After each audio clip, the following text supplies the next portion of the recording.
All right, so we're going to continue on. So now we're going to go into stoichiometric ratios and how that's going to let us go from grams of one thing to grams of another thing, or moles of one thing to moles of another thing.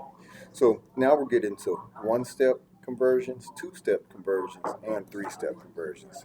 So this allows me to go, we're still the same steps, no steps have changed. So now with our balanced equation, this allows us to convert into other types of chemicals.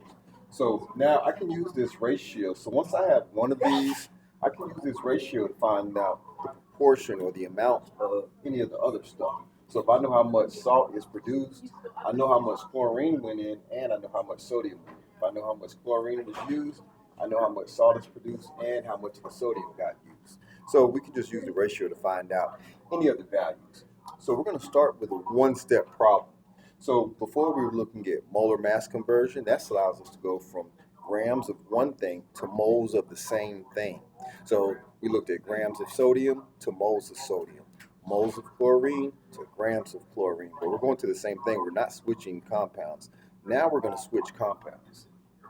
So this is a one-step problem. We're going to go from moles of a given to moles of an unknown. So this is just a mole-to-mole version. We're going to use stoichiometry. Step number one. Take your time, slow down. You don't get extra points. We're doing it real fast. We are on a time constraint, but if we're gonna, rush and try and do it real fast and make mistakes, it's pointless. So let's take a look. Step number one, we're gonna write our given and unknown information. So let's go ahead and write that down. So they gave me 3 moles of chlorine. So now we're just gonna convert this. We know that chlorine is a nonmetal. He's diatomic, so that's why I didn't just put Cl. We have to put Cl2. And so 3 moles of chlorine. And then what are they asking me to find? They want to know what are the moles of salt. And then now our salt is chlorine, sodium chloride. This is table salt, but we could have any salt. Calcium fluoride is a salt. Any metal and non-metal are going to be a salt. All right, so we have our given unknown. Step number 2. Rewrite the given, draw my T-chart. 3 moles of Cl2, and the T-chart is just a T on the side. Step number 3, fill in my units. Given units are on the bottom, so much so that I underline everything that's after the value and everything comes. And then from moles of my given, units of my given to units of my unknown.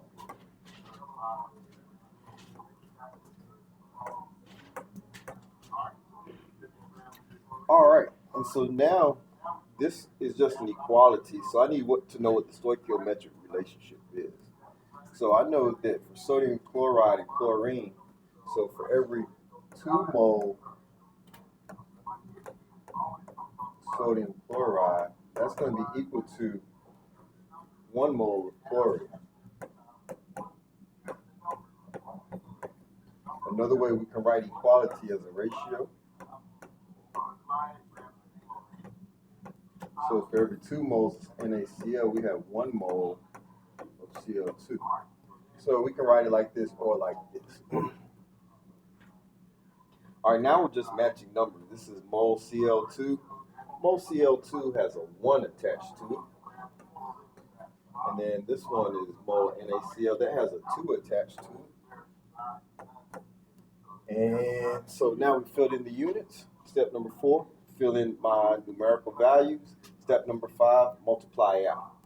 Mole and mole cancel here, so I do units first.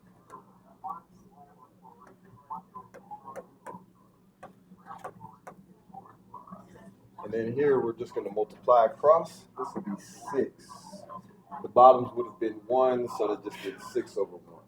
So 6 moles of sodium chloride. It does look like a lot, but if you slow down, take your time, it only takes a couple minutes. What did this take? 3 minutes to do? So, if you take your time and you get familiar with the process, the speed will come. So don't worry about the speed, worry about the process and then practice the process. And as you practice the process, and you'll find you can skip steps. Once you get the process down, you'll find you can skip steps. So in the beginning, take your time, and then the speed will come.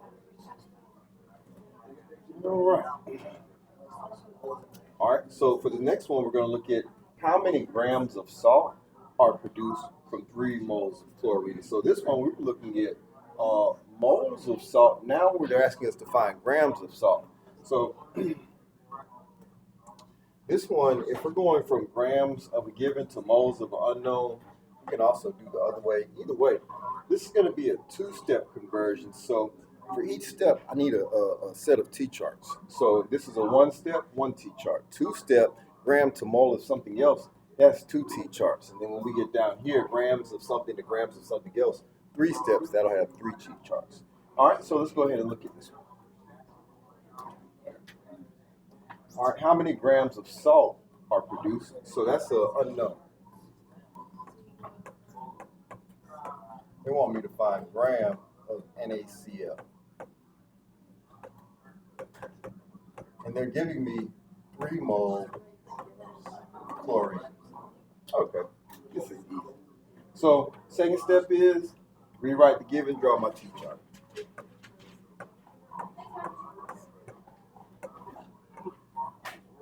Then given unit always comes down. Unknown unit at the top, gram NaCl. All right, when I get here, what I'm looking at is that I've changed my unit and I've changed the chemical compound or species. I can't change both at the same time. I can either change the unit or I can change who I'm dealing with. I can't change both at the same time. So from moles of chlorine, we can go to moles of NaCl. We can't go to grams of NaCl, but we can go to mole of NaCl. So that'll be the first step.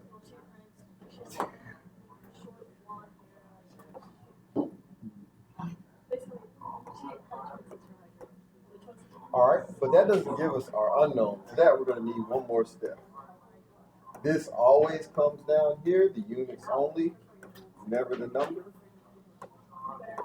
And then now we can use molar mass to go to grams of NaCl. All right, so we got our units filled in. Step number 4 is going to be fill in the numerical values. A mole to mole, that's stoichiometry. Moles of something to moles of something else. I need the stoichiometric relationship. So NaCl to chlorine, 2 NaCls for every 1 chlorine. 2 NaCls for every 1 chlorine. And then this is just going to be molar mass. How many grams in 1 mole? So that's a molar mass conversion. Sodium is 23. Chlorine is 35.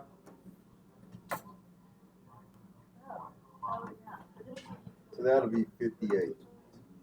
So this will be every 1 mole, and then this is grams. So that's how I know this number goes at the top. 58 grams of NaCl. And then now we'll just multiply across the top, multiply across the bottom. Mole, cancel. Mole, cancel. I'm left with this unit. Gram NaCl. And then we can also multiply across here. We'll have 6. So it's going to be 354. Hey, sir. Hey, sir. What's 6 times 58? 348. All right, 348 grams. So 4 minutes, 5 minutes. It's not a long process. You know, it does take some steps, but if you slow down, it's easy. There's no sense in doing it fast. That's where you lose a lot of time is. You make a mistake, and then you have to go back and redo it constantly. That's where you lose a lot of time in. But here, I write it out, so I never make a mistake. 0 mistakes. And then also, when you write it out, if you do make a mistake, you can see it. It's going to be right here in front of you. Space, writing out, and neatness, that's going to be an asset to you. All right, so now we're going to the next one. This is grams of given to grams of the unknown. So this is a mass of given to mass of unknown. I know that the intermediate is going to be a mole to mole, because we can't go grams to grams.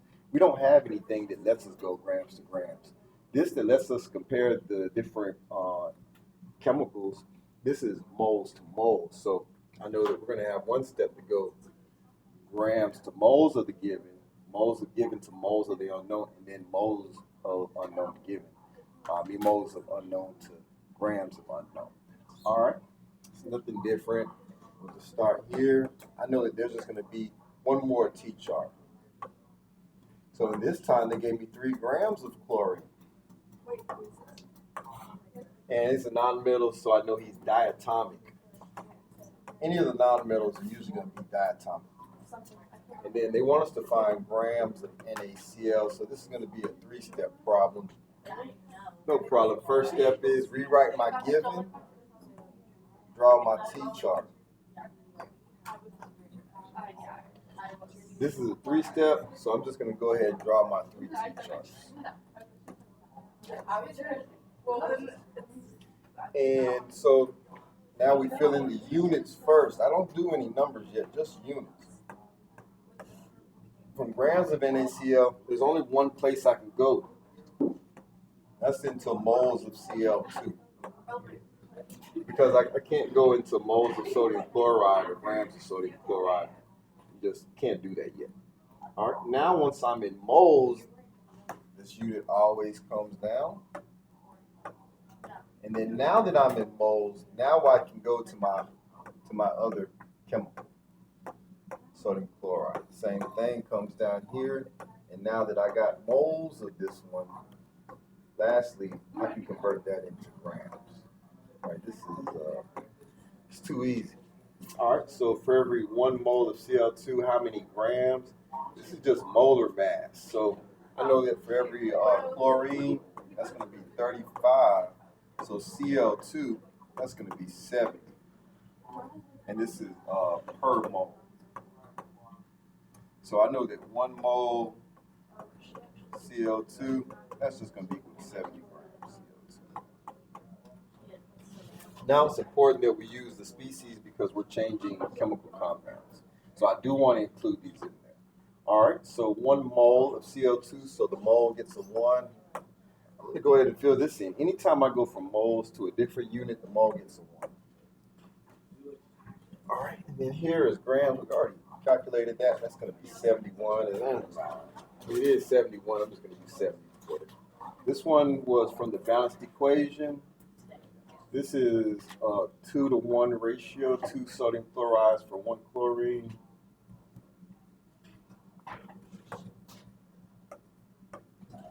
And then this is already filled in. I remember this one from the first problem here.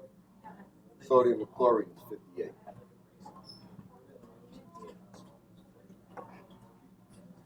All right. Grams of chlorine. Last step is multiply out. Mole of Cl, mole of sodium. And then you should always get this. Everything should cancel out and leave you with the unit that you want. All right, and then now we have 348 divided by 70, so that's like 4.9, 4.87. No, 5.87, 4.87, 4.9, probably 4.93. All right, let's see. Hey, sir. Hey, sir. What is 348 divided by 70? 3.97. Close. That's no problem. All right, 4.97. Yep, so that'll be your 3-step problem. 3 to 4 minutes. This is not rocket science. It's just matching. It looks intricate, and you can show it to your parents and tell them how smart you are, but this is easy stuff. Easy peasy.